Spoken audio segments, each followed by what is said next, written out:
What's up, guys? We're here with Brian with the White Forest deck profile with the Runic cards. No Centurion. What's up with that? Just couldn't afford it.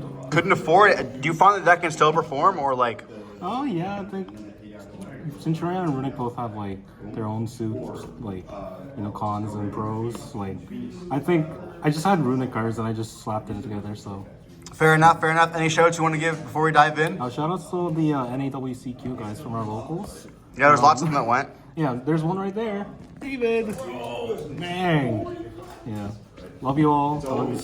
Can't wait to see you guys again. Well, let's see this brand new deck profile. We haven't seen much of White Forest on the channel, so people are looking forward to that. And, well, before we dive in, like, comment, subscribe, and let's dive into this forest. Yeah, so, okay.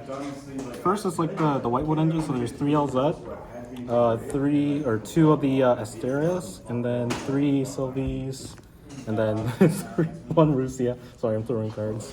So what's with this ratio? I know some people play 3 of these, or no? So in Runic, I think 3 of this is kind of bad because like normal summoning at level 4 is better in Runic than like other variants of this deck.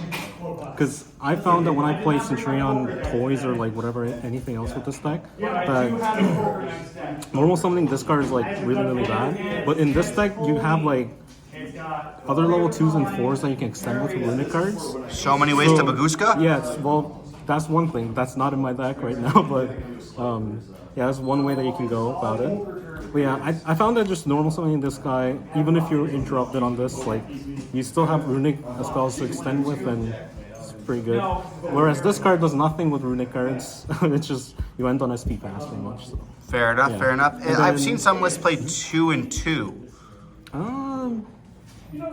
I mean, to each their own, I guess. Like, I'm never the person to say anything about ratios. Like, I think this is just standard for Runic. Makes sense, makes sense. And then I just played one of the spell and one of the trap. Of course, shout outs to the person that I think won the 3v3 in NAWCQ. I'm trying out these ratios from him. It's been working for me. I found that drawing multiples of this was just horrible, so cutting them down to 1 was probably the right call.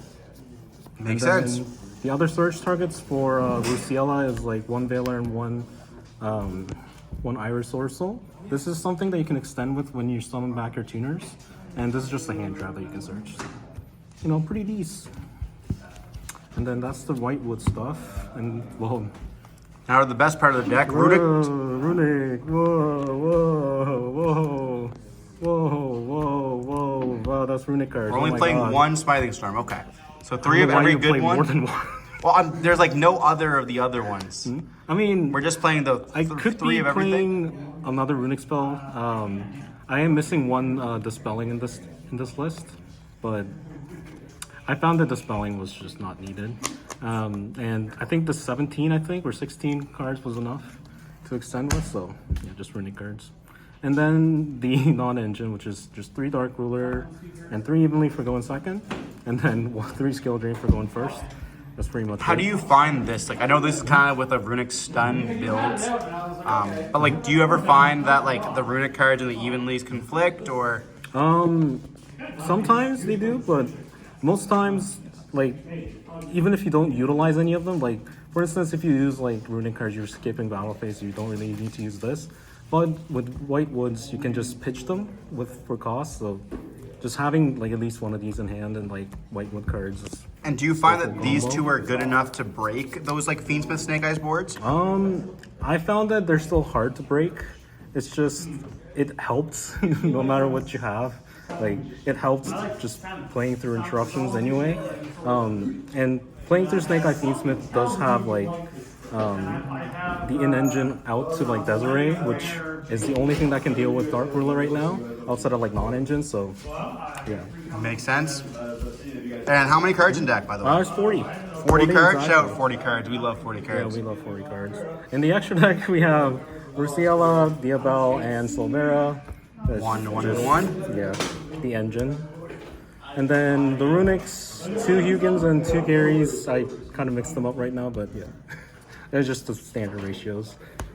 And then the other things are just 1 Zapper Shrimp to summon off of Diabel, Tri-Edge Master to draw a card that's also a non-tuner, and Coral Dragon to draw a card and it's a tuner, just to extend and make synchro plays.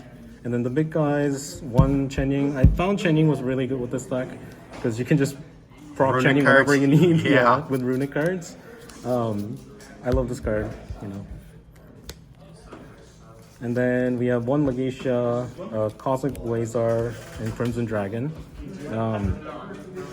This deck, especially with the Iris Sorcerer, you can make 12s really easily. So draws you a card, Omni Negate, plus whatever, and then this can just tag out for any of these if you make them. So, and then just one SP. That's pretty much it. Fair enough, fair enough. Pretty clean list. I like it a lot. Anything you would change in there? In my extra deck right now? Or anything in the main deck as well? In main deck, right now, I don't think I would change anything other than like cutting a card to play a Dispelling, or maybe like playing Talents in the deck. But Fair enough. yeah, that's probably something that I can do with my side deck too. So Well, hopefully we'll see you today on camera, and yeah, good luck. thank you.